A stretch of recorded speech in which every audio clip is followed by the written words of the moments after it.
How many times do you see people with cowboy hats coming to the Philippines? Huh? No, never, huh? Jim is a one of a kind. Yeah.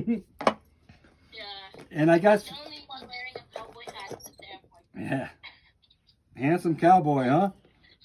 From the sun, riding in from the sunset. Too bad he didn't have his horse.